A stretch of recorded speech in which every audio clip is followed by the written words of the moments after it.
भाई दूज का त्योहार भाई बहन के लिए बेहद खास होता है। रक्षाबंधन की तरह ये पर्व भी भाई बहन के बीच अटूट प्रेम और स्नेह का प्रतीक माना जाता है। इस साल 14 नवंबर को भाई दूज मनाया जा रहा है और इस दिन बहनें अपने भाई की लंबी आयु, अच्छे स्वास्थ्य और सुख सौभाग्य के लिए भाई को तिलक लगाती हैं और उनकी आरती करती हैं। दोस्तों, आप सभी को भाई दूज बहुत बहुत मुबारक। और अब मैं आपके सामने प्रस्तुत करता हूँ हमारा डॉक्टर आदि कश्यप मुंबईच्या माणूस का एक विशेष प्रोग्राम पॉजिटिव कर्मा के अंतर्गत, जिसका शीर्षक है बूढ़ी औरत के 50 रुपये। बहुत ही भावनात्मक कहानी है, इमोशनल कहानी है। मुझे उम्मीद है कि आपको अवश्य पसंद आएगी। शुरुआत करता हूं इस कहानी की कुछ इस प्रकार। दोस्तों, गरीब भिखारियों को दान तो हम सब ही दिया करते हैं, लेकिन दान देना बहुत अच्छी आदत भी होती है, क्योंकि दान देने से आपको स्वर्ग में जगह मिलती है। लेकिन यकीन मानिए, इस कहानी में किसी जरूरतमंद की मदद करने का जो तरीका बताया गया है वो जरूर ही आपके दिल को छू लेगा। शुरुआत करता हूं इस कहानी की कुछ इस प्रकार। बिजली के खंभे में पेपर चिपका पड़ा है और उसमें कुछ लिखा हुआ है। उसमें लिखा था कि कल इस रास्ते से गुजरते वक्त मेरे 50 रुपये कहीं गिर गए। मुझे ठीक से दिखाई नहीं देता है।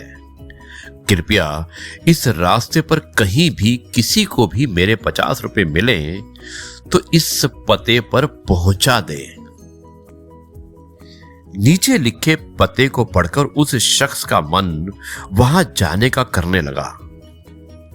उस शख्स ने पते को याद किया, यानी कि जो एड्रेस था, और उसकी तरफ बढ़ने लगा।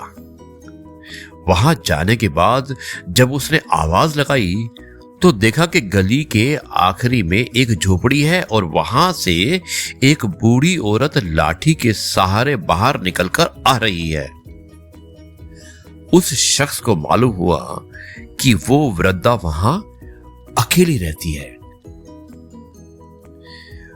उसने बूढ़ी औरत के सामने आने पर उस शख्स ने उससे कहा कि मां जी, आपके 50 रुपये जो गिरे थे वो मुझे मिले हैं और ये रहे आपके 50 रुपये।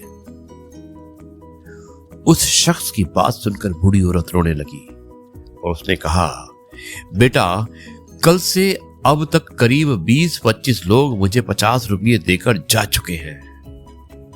बेटा, मुझे ठीक से दिखाई नहीं देता, मुझे पढ़ना लिखना भी नहीं आता। ना जाने किसने मेरी हालत देखकर मेरी मदद के लिए ऐसा किया है।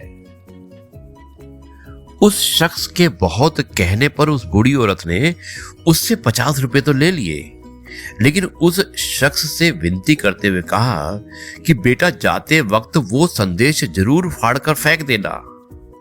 ना जाने किसने मुझ पर तरस खाकर ऐसा किया है। और उस शख्स ने सर हिलाते हुए बूढ़ी औरत की बात पर हामी भर ली। थोड़ी दूर जाने के बाद वो शख्स सोचने लगा कि आखिर मुझसे पहले आए उन 20-25 लोगों को भी तो उस बूढ़ी औरत ने वो संदेश फाड़ने को कहा होगा, लेकिन किसी ने भी अब तक फाड़ा नहीं। तो फिर मैं कैसे फाड़ दूं इस संदेश को?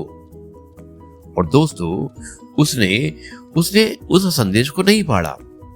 उस शख्स के मन में उस व्यक्ति के लिए बहुत ही आदर का भाव आ रहा था, जिसने बूढ़ी औरत की सेवा के लिए इस तरीके को ढूंढा।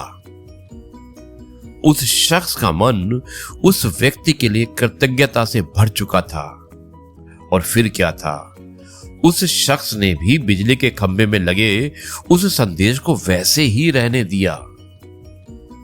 दोस्तों, इस कहानी से हमें यही सीख मिलती है कि हमारे मन में सिर्फ कर्म करने की इच्छा होनी चाहिए। मदद के तो बहुत सारे तरीके होते हैं। अगर हमारे अंदर किसी की मदद करने की इच्छा होती है तो हम किसी ना किसी रूप से जरूरतमंद की सेवा कर सकते हैं। अगर कर्म तेरे अच्छे हैं तो किस्मत तेरी दासी है, और नीयत तेरी अच्छी है तो घर में मथुरा काशी है। दोस्तों, ये था आज का कार्यक्रम और मुझे उम्मीद है कि आपको पसंद आया होगा। अब मैं इस कार्यक्रम को यहीं पर समाप्त करता हूं। कल आपसे एक बार फिर से मुलाकात करूंगा कुछ नई बातों के साथ। तब तक के लिए आपसे कहता हूं जय गुरु जी, शुक्राना गुरु जी।